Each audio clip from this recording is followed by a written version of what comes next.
In this heartfelt video, a kind waitress goes above and beyond to help a man find his lost wallet, unaware that he is a billionaire on an important mission. Watch this inspiring story of honesty, kindness, and unexpected connections that reveal the power of compassion in everyday life. Experience the surprise as the man's generous and humble nature unfolds, showing how small acts of kindness can lead to extraordinary moments. The clatter of ceramic plates against worn Formica tables created a symphony Marcus Miller had never noticed before. At 38, he commanded boardrooms worth billions, orchestrated mergers that reshaped entire industries and owned properties on 3 continents. But here, in Mel's Corner Diner on the outskirts of downtown, surrounded by the hum of fluorescent lights and the sizzle of bacon on an ancient griddle, he felt something he hadn't experienced in decades. He felt invisible. And for the first time in years, that invisibility was exactly what he needed. The rain hammered against the diner's windows with relentless fury, each drop a liquid bullet against the glass. Marcus stared out at the storm, his reflection ghost-like in the wet darkness beyond. 24 hours ago, he had been Marcus Miller, the tech mogul whose name graced the covers of Fortune and Forbes. Today, he was just another man in a worn leather jacket, nursing a cup of coffee that had gone cold an hour ago. The events that led him here played in his mind like a broken record. The boardroom confrontation that had shattered his trust in everyone around him. The discovery that his closest advisors, people he'd considered family, had been systematically betraying him for months. The realization that his entire inner circle viewed him not as a person, but as a walking bank account to be exploited. The weight of that betrayal sat heavy in his chest. A constant ache that no amount of success could numb. His phone buzzed incessantly on the table beside him, each notification a reminder of the empire he'd walked away from just hours earlier.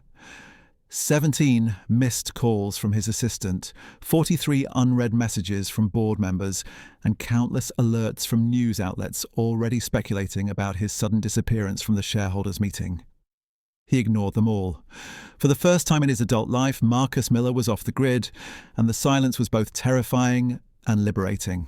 The diner itself was a relic from another era, the kind of place that existed in the spaces between highways and strip malls, forgotten by the digital world that had made him wealthy. Red vinyl booths cracked with age lined the walls, their surfaces patched with silver duct tape that caught the overhead lights. The linoleum floor bore the scars of decades of foot traffic, and the coffee machine behind the counter wheezed and gurgled like an old man with pneumonia. It was the antithesis of everything Marcus had surrounded himself with for the past 2 decades, and somehow that made it perfect. He had chosen this place deliberately, drawn by its anonymity and its distance from the glass towers of downtown. Here, nobody recognized his face from magazine covers or business journals. Here, he wasn't the youngest self-made billionaire in tech history. He was just another customer seeking shelter from the storm, both literal and metaphorical. The waitress who had been serving him moved with practiced efficiency between the handful of late-night patrons.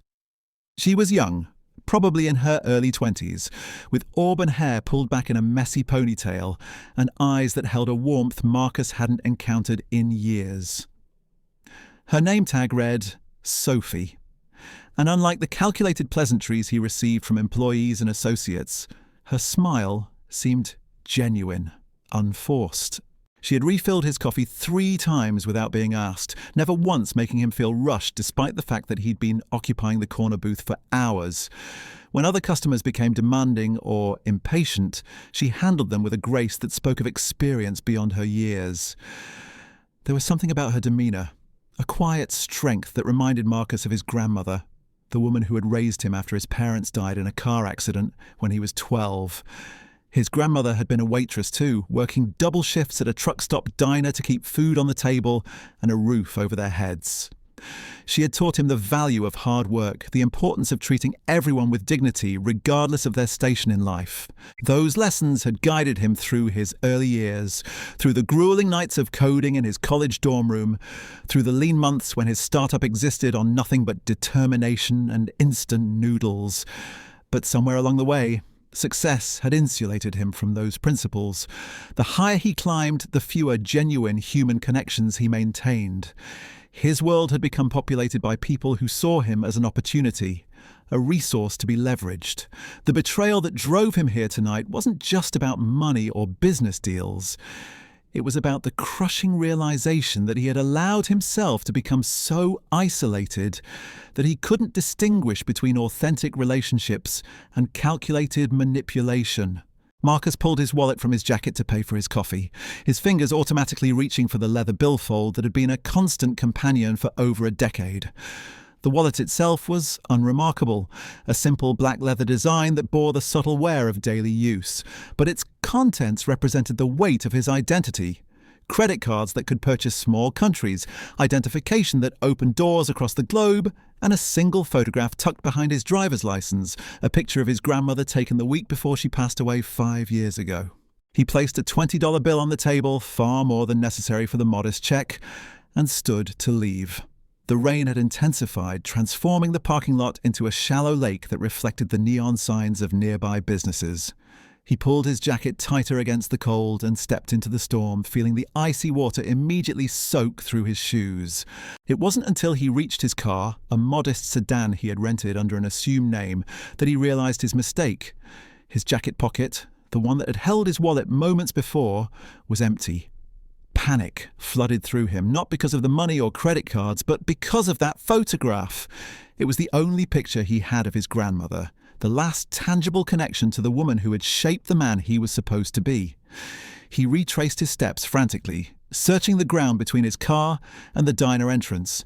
The rain made visibility nearly impossible, and the parking lot's uneven surface was treacherous in the darkness. His hands shook as he swept them across the wet asphalt, feeling for any trace of the missing wallet. Nothing.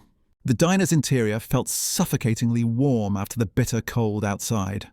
Marcus stood in the doorway, water dripping from his clothes onto the worn linoleum, his eyes scanning desperately for any sign of his wallet. The few remaining customers looked up from their meals with mild curiosity before returning to their conversations. The fluorescent light seemed harsher now, casting everything in a sickly yellow glow that made his search feel even more hopeless. Sophie noticed his distress immediately. She was clearing dishes from a nearby table when she saw him standing there, soaked and shivering, his expression one of barely controlled panic. Without hesitation, she set down the plates and approached him, her voice gentle but concerned. "Are you okay, sir? You look like you've seen a ghost." Marcus struggled to compose himself, acutely aware that he was making a scene in the quiet diner. "I think I lost my wallet. I had it when I paid my check, but now it's gone. I've looked everywhere outside, but with this rain..." His voice trailed off, the helplessness evident in his tone. Sophie's expression immediately shifted to one of understanding and determination.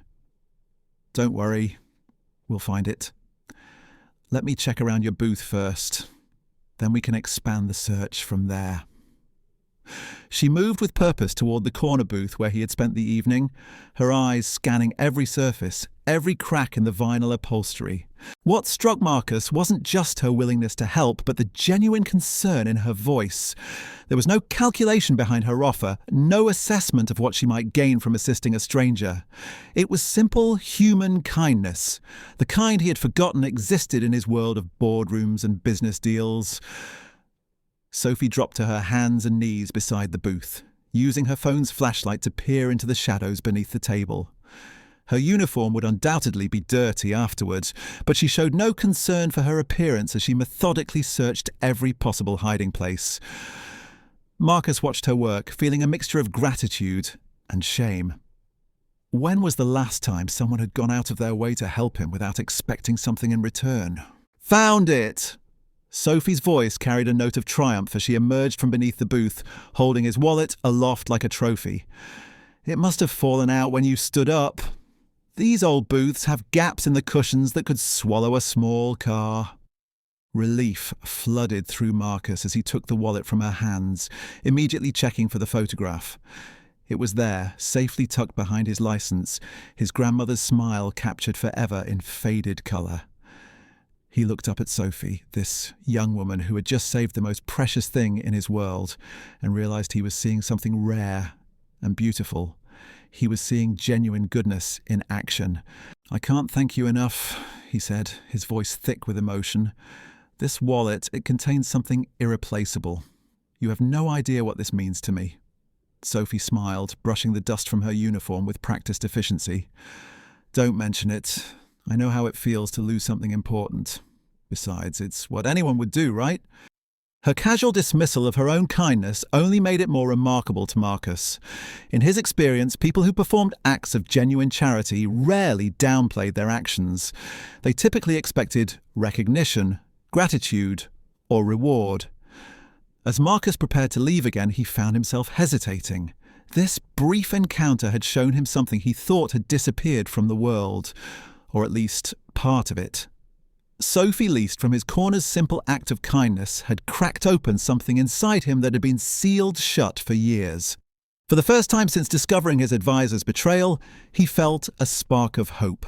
But more than that, he felt the stirring of an idea that would test everything he thought he knew about human nature, about genuine character, and about the possibility of finding authentic goodness in an increasingly cynical world. The weight of the wallet in Marcus's hands felt different now, heavier somehow, as if Sophie's kindness had imbued it with new significance. He stood there in the diner's harsh fluorescent glow, watching her return to her duties with the same quiet efficiency she had shown all evening. She moved between tables, refilling coffee cups and clearing plates, treating every customer with the same genuine warmth she had extended to him. There was no fanfare in her actions, no expectation of recognition or reward. She simply did what needed to be done, with a grace that spoke of character rather than calculation. Marcus found himself studying her more intently, noting details he had missed during his hours of brooding in the corner booth. The way she remembered each customer's preferences without writing them down. How she anticipated needs before they were voiced, bringing extra napkins to the trucker with the messy sandwich, quietly replacing the burned-out sugar dispenser at table 6. Her interactions weren't performative or scripted. They flowed from something deeper, something Marcus had almost forgotten existed in human nature. The storm outside showed no signs of abating, and Marcus realized he was in no hurry to return to it. Not the physical storm battering the windows, but the tempest of his professional life that waited beyond this sanctuary. His phone continued its relentless buzzing, each vibration a reminder of the crisis he had abandoned. Board members would be scrambling, lawyers would be strategizing, and financial analysts would be speculating about his sudden departure from the shareholders' meeting. But for the first time in months, Marcus felt no compulsion to respond to their demands. The betrayal that had driven him here had severed more than professional relationships. It had cut the invisible chains that bound him to a world where every interaction was transactional, where every kindness came with a price tag attached. Sophie's simple act of crawling under a dirty booth to find a stranger's wallet had reminded him of something he thought he had lost forever: the possibility of authentic human goodness. The idea that had been forming in his mind began to take clearer shape. For years, he had been surrounded by people who told him what he wanted to hear, who calculated their every word and gesture for maximum advantage. His wealth had become a barrier between him and genuine human connection, attracting those who saw opportunity rather than the person behind the fortune. But what if he could strip away that barrier? What if he could discover who people truly were when they had no idea of his financial status? Marcus had built his empire on understanding human behavior, on predicting market responses and consumer psychology. But somewhere along the way, he had lost touch with individual human nature, with the small acts of kindness and cruelty that revealed true character. Sophie had unknowingly provided him with a glimpse of something pure, something uncontaminated by knowledge of his wealth or status. And that glimpse had given birth to an idea that was both brilliant and terrifying in its implications. He watched as Sophie approached a table where an elderly man sat alone, methodically working through a piece of apple pie. The man's hands shook slightly as he lifted the fork to his mouth, and Marcus noticed Sophie discreetly steadying his coffee cup when she refilled it, preventing a potential spill. She lingered for a moment, asking about his family, listening to his response with genuine interest rather than polite tolerance. When she moved away, the old man's face carried a warmth that hadn't been there before. The scene crystallized something for Marcus. In a world increasingly defined by digital interactions and artificial intelligence, by algorithms and data points, Sophie represented something irreplaceable.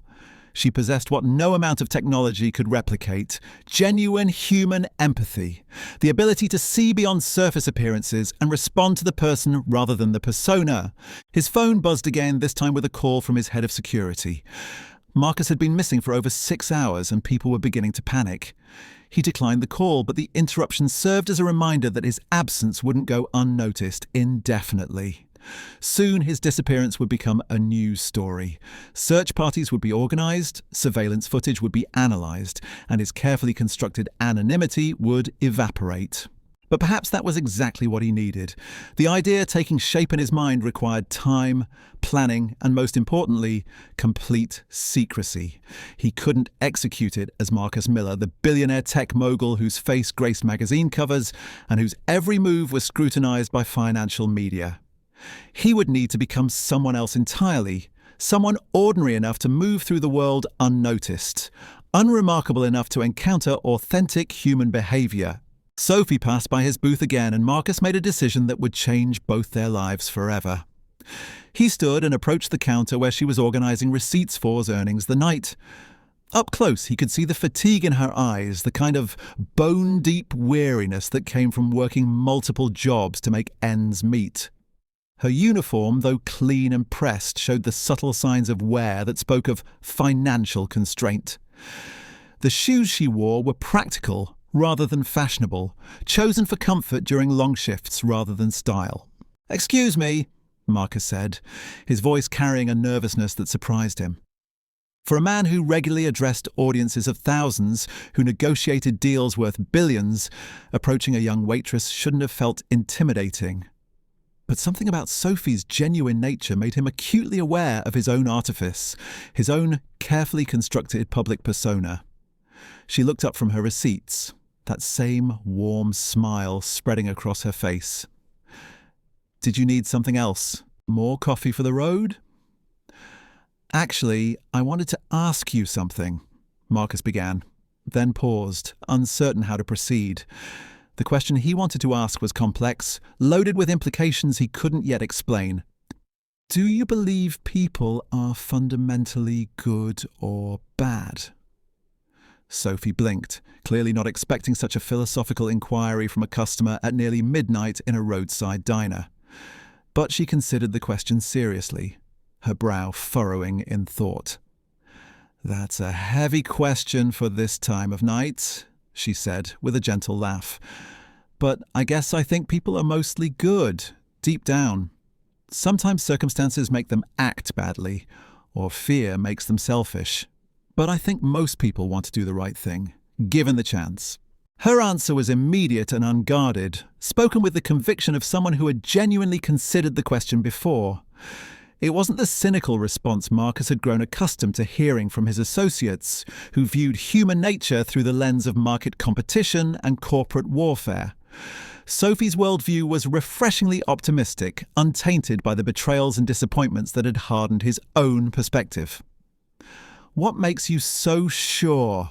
Marcus pressed, genuinely curious about the foundation of her faith in humanity. Sophie glanced around the diner, her gaze taking in the handful of remaining customers. "Working here, you see people at all hours in all kinds of states, tired truckers who still leave tips they can't afford because they know what it's like to struggle, businessmen who look important but treat you like you're invisible, and others who ask about your day and actually listen to the answer. College kids who share their last $5 with a homeless man. I guess you learn to recognize the difference between people who are genuinely kind and people who are just performing kindness." Her words hit Marcus with unexpected force, performance versus authenticity. It was the central struggle of his adult life, the constant tension between the public figure he had become and the person he remembered being. Sophie had identified the core issue with remarkable clarity, and her ability to distinguish between genuine and performed kindness suggested a wisdom beyond her years. "And which category do you think I fall into?" Marcus asked, the question emerging before he could stop himself. Sophie studied his face for a moment, her expression thoughtful and kind. "I think you're someone who's forgotten how to be genuine," she said gently. "Like you've been performing so long, you're not sure who you really are underneath it all. But tonight, when you couldn't find your wallet, I saw something real. Fear, yes, but also vulnerability. That's not something you can fake." Her observation was so accurate, so precisely articulated that Marcus felt exposed in a way that had nothing to do with his missing wallet. She had seen through his carefully constructed exterior to something essential, something he had been hiding even from himself. The realization was both unsettling and liberating. The diner's clock chimed midnight, and Sophie began the closing routine with practiced efficiency. Marcus knew he should leave, should return to his rental car and the storm-soaked night beyond. But the idea that had been forming in his mind now demanded action, and he found himself making an offer that would set everything in motion. "I have a proposition for you," he said, his voice carrying a weight that made Sophie pause in her cleaning. "What if I told you I could offer you an opportunity that would change your life? Would you be interested in hearing about it?" Sophie's expression shifted, wariness replacing warmth for the first time that evening. "Mister, I don't know what kind of opportunity you're talking about, but I'm not that kind of girl, and this isn't that kind of place." Marcus realized immediately how his words had been interpreted and felt his face flush with embarrassment. No, nothing like that. I'm talking about a job opportunity, a legitimate business proposition." He paused, choosing his words carefully. "I work for a company that specializes in understanding human behavior, in studying how people interact in different situations. We need someone with your particular skills, your ability to read people and respond authentically." The explanation was true, in a sense. Marcus did work for such a company. He owned it. But the details of his proposition were far more complex than he could explain standing in a diner at midnight. Sophie's skepticism was evident in her expression, and Marcus realized he would need to be more convincing if he wanted her to consider his offer seriously. "Look, I know how this sounds," he continued. "A stranger walks into your diner, you help him find his wallet, and suddenly he's offering you a job. It sounds too good to be true, which usually means it is. But I'm serious about this. There's a company that needs someone exactly like you, someone who can navigate social situations with genuine empathy and authenticity." Sophie continued her cleaning routine, but Marcus could see she was listening, considering his words despite her obvious reservations. "What kind of company?" she asked finally. "The kind that values authentic human connection above everything else," Marcus replied, his voice carrying a conviction that surprised even him. "We study how people behave when they think nobody's watching, how they treat strangers when there's nothing to gain from it. Tonight, you demonstrated exactly the kind of character we're looking for." Sophie paused in wiping down the counter, her cloth suspended mid-motion as she processed his words. "That sounds like you're describing some kind of social experiment. Are you a researcher or something?" Marcus felt the weight of the moment, knowing that his next words would either open a door or close it forever. "I represent people who believe that genuine kindness is becoming increasingly rare. They want to find individuals who possess it naturally, without training or incentive." He leaned against the counter, his posture deliberately casual despite the intensity of his proposition. "What I'm offering is a chance to be part of something meaningful, something that could restore faith in human decency." The skepticism in Sophie's eyes hadn't diminished, but Marcus detected a flicker of curiosity beneath her wariness. She had finished cleaning the counter and moved on to organising the condiment station, her movements automatic while her mind clearly wrestled with his offer. "How much does this mysterious job pay?" she asked, her tone suggesting she expected to be disappointed by the answer. Marcus had been prepared for this question, but the magnitude of what he was considering still made him pause. The sum he had in mind was more money than Sophie had probably seen in her lifetime, but he couldn't reveal that without exposing his true identity. Instead, he chose a figure that would be substantial enough to be life-changing, but not so astronomical as to trigger suspicion. $5,000, he said, watching her reaction carefully, for 1 week of work. Sophie's cloth dropped from her hand, landing on the counter with a soft thud. Her could see her mental eyes widened, and Marcus' calculations as she processed the number. $5,000 was likely more than she made in several months at the diner, enough to solve whatever financial struggles had driven her to work late-night shifts in a roadside establishment. $5,000 for 1 week?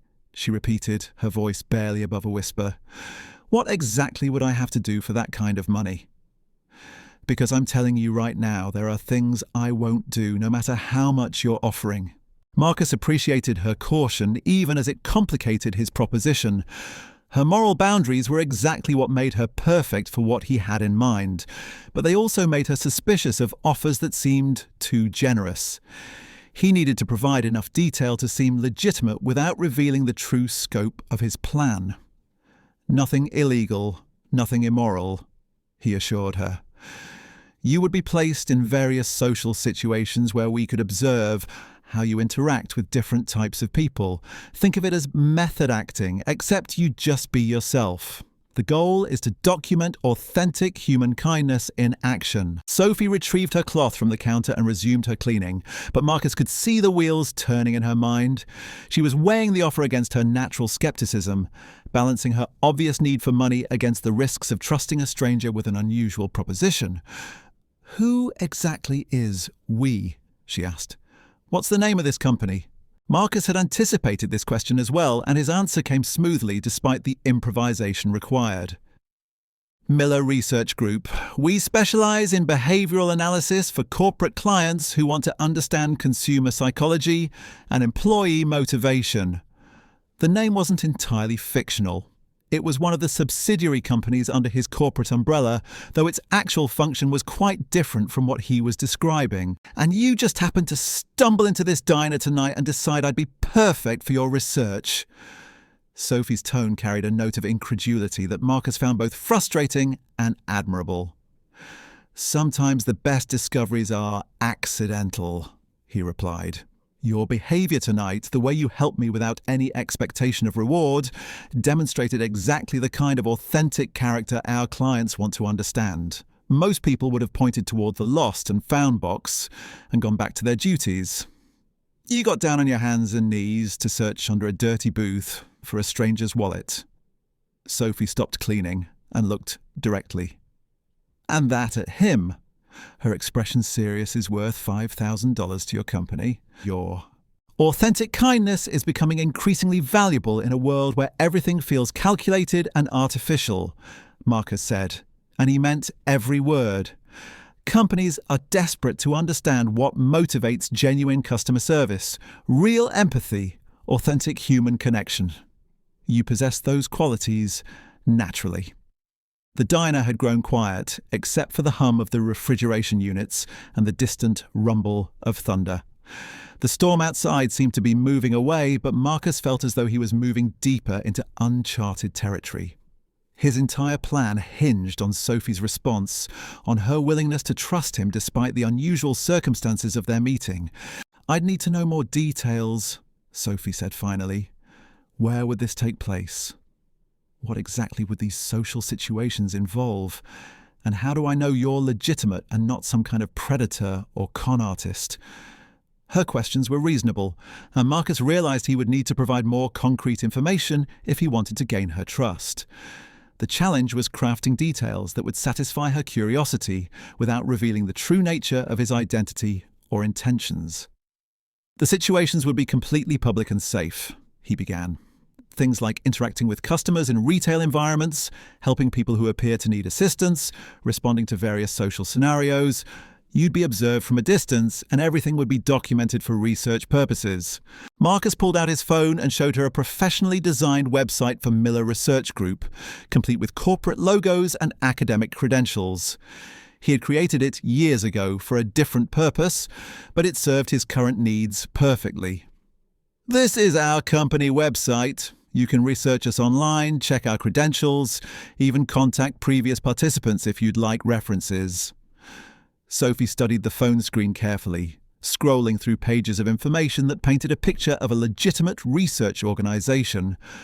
Marcus watched her face as she read, noting the gradual relaxation of her suspicious expression.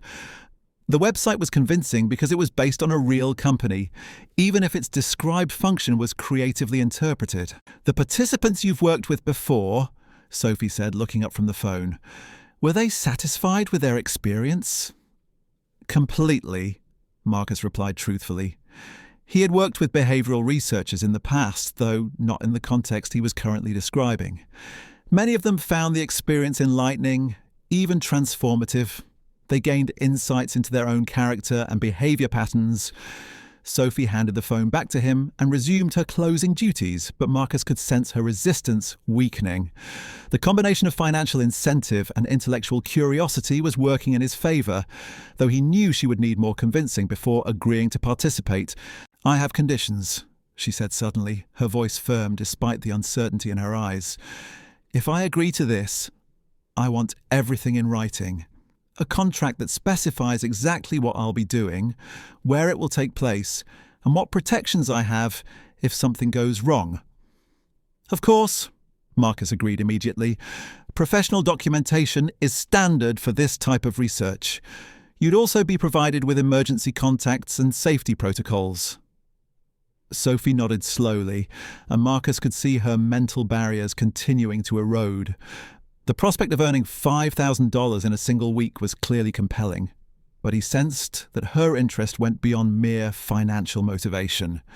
She seemed genuinely intrigued by the concept of being studied for her authentic kindness. "When would this start?" she asked. "As soon as possible," Marcus replied. "We have a research window opening up next week that would be perfect for this project." The timeline was another fabrication, but Marcus felt an urgency to set his plan in motion. Every hour he remained away from his corporate responsibilities increased the likelihood that his absence would become a major news story. He needed to establish his new identity and begin his experiment before his disappearance attracted unwanted attention. Sophie finished her closing routine and untied her apron, folding it with the same careful attention she had given to every task that evening. Marcus watched her movements, noting the quiet dignity in her actions even during mundane activities. She possessed a natural grace that couldn't be taught or faked, a quality that would serve his purposes perfectly. "I need time to think about it," she said finally.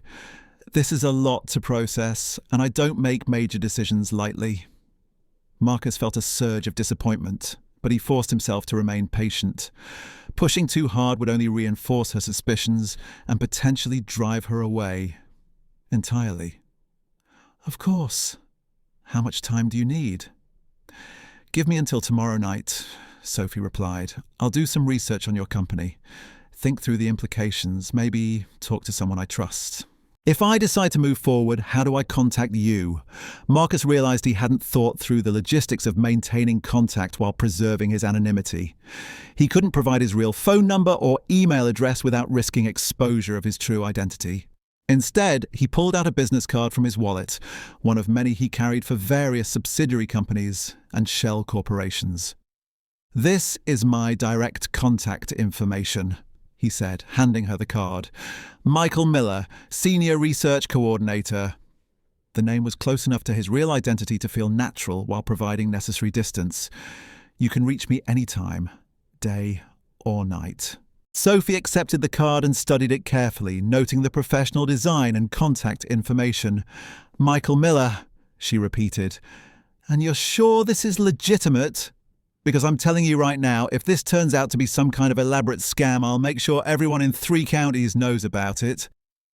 Her threat carried genuine conviction, and Marcus found himself respecting her protective instincts even as they complicated his plans. "It's completely legitimate," he assured her. "You have my word." The phrase felt strange coming from his lips.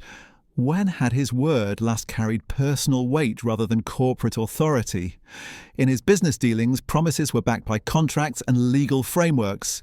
But standing in this roadside diner, offering assurance to a young waitress who had shown him unexpected kindness, Marcus found himself meaning something deeper by those simple words. Sophie gathered her personal belongings and prepared to leave, but she paused at the diner's entrance and turned back to face him. "Can I ask you something?" "Of course." "Earlier, when you couldn't find your wallet, you looked terrified. Not just inconvenienced or frustrated, but genuinely scared. What was in there that was so important?" The question caught Marcus off guard, and for a moment he considered deflecting with a vague response about credit cards and identification. But something about Sophie's direct gaze and the evening's unexpected intimacy made him want to tell the truth, or at least a version of it. "A photograph of my grandmother," he said quietly. "She raised me after my parents died, and it's the only picture I have of her. She passed away a few years ago, and losing that photograph would have felt like losing her all over again." Sophie's expression softened, and Marcus saw recognition in her eyes, the look of someone who understood profound loss. "I'm sorry for your loss," she said simply. "I'm glad we found it." "So am I," Marcus replied, and he meant it more than she could possibly know. After Sophie left, Marcus remained in the diner for several more minutes, processing the evening's events and refining his plan. The idea that had begun as a vague notion was now taking concrete shape, driven by his encounter with genuine human kindness and his desperate need to escape the web of betrayal that had defined his recent existence. He would become Michael Miller, a research coordinator studying human behavior in authentic social situations. He would strip away every marker of his wealth and status, every indicator that might influence how people treated him. And he would discover whether genuine goodness still existed in a world that seemed increasingly motivated by self-interest and calculation. The storm outside had finally passed, leaving the parking lot gleaming under the diner's neon lights. Marcus stepped into the cool night air, feeling cleaner and more purposeful than he had in months. Tomorrow he would begin the most important research project of his life, a study of human nature with a sample size of one extraordinary waitress who had reminded him what authentic kindness looked like.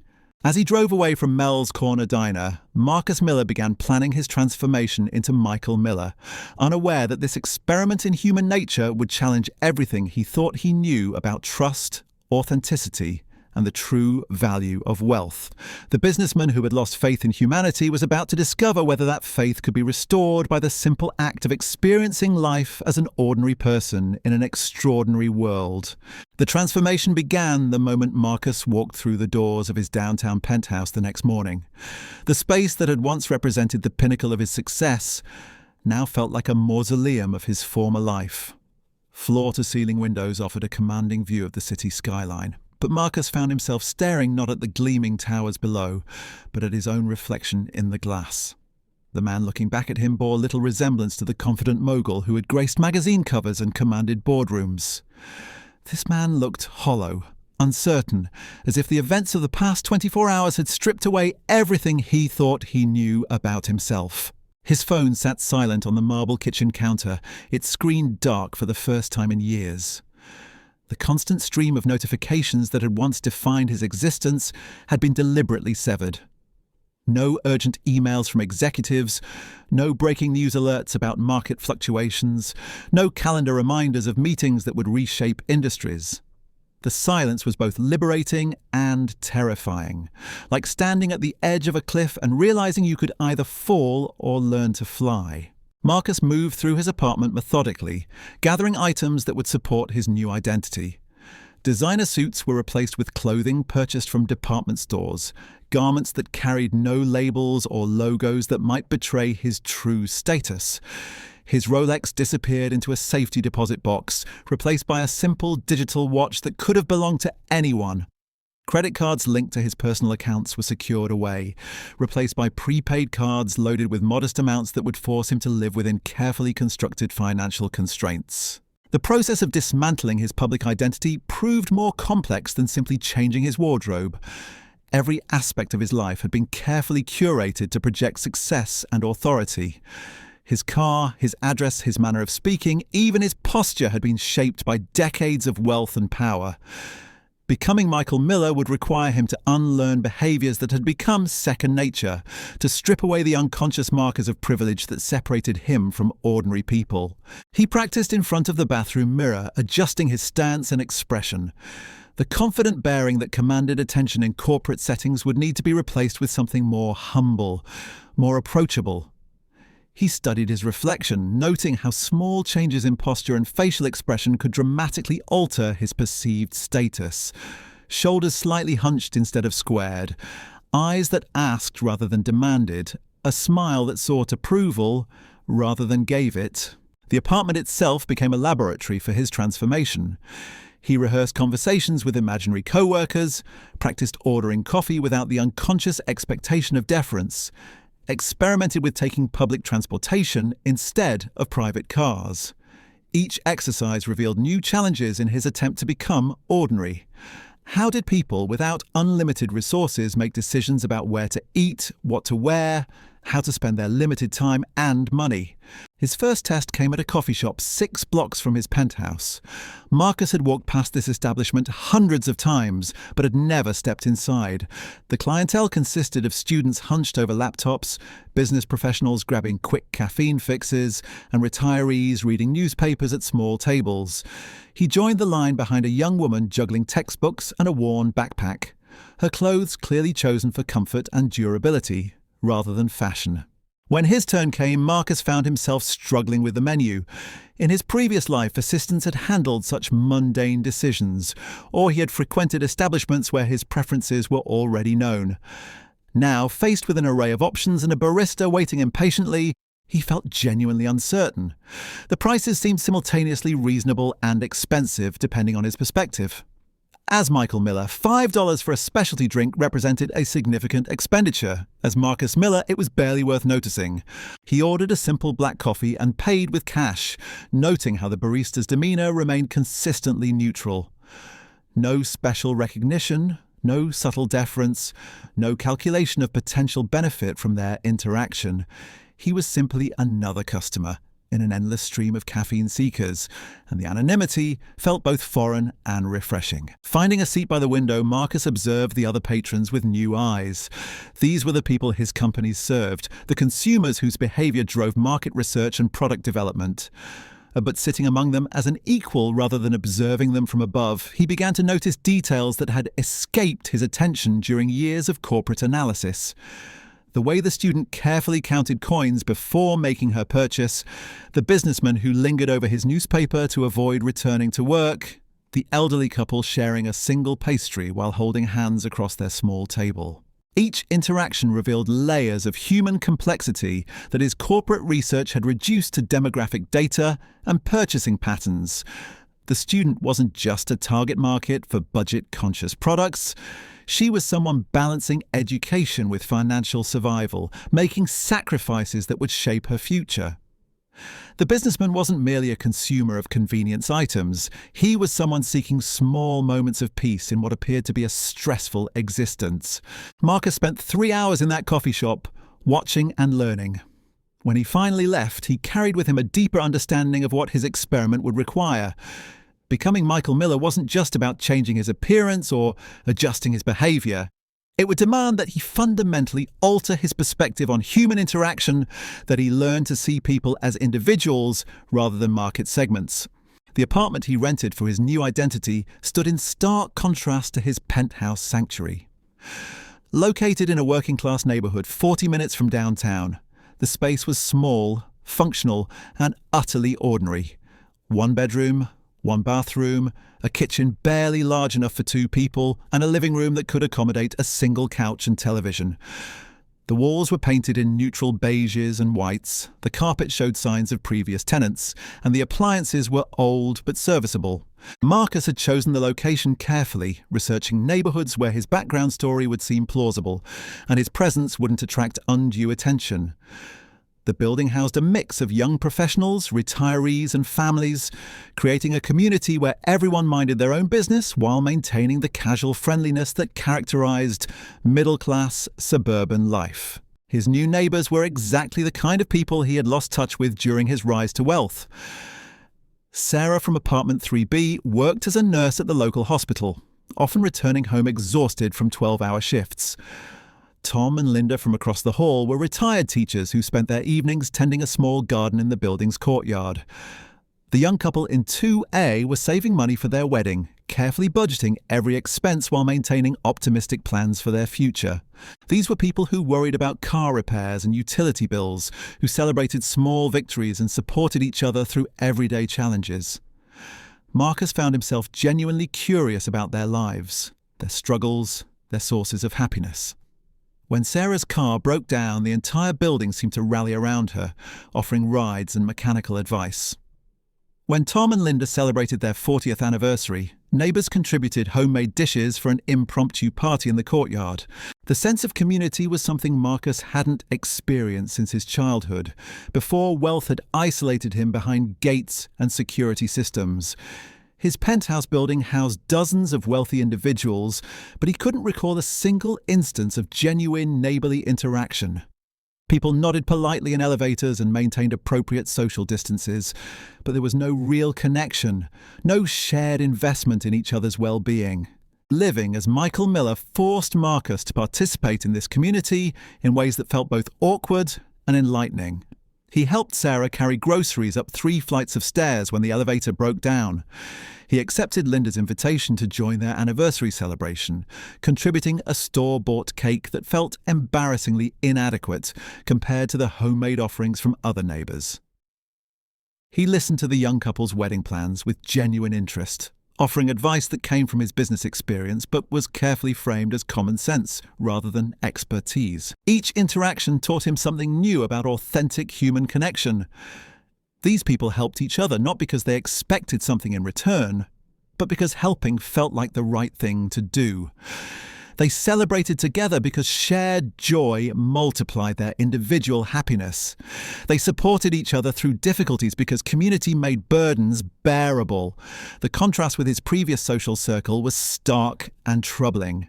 Marcus realized that his wealthy associates operated under completely different rules, where every favor carried implied obligations and every celebration served strategic purposes. Genuine emotion had been replaced by calculated performance, authentic concern masked by self-interest. As Michael Miller, he experienced relationships based on equality rather than hierarchy.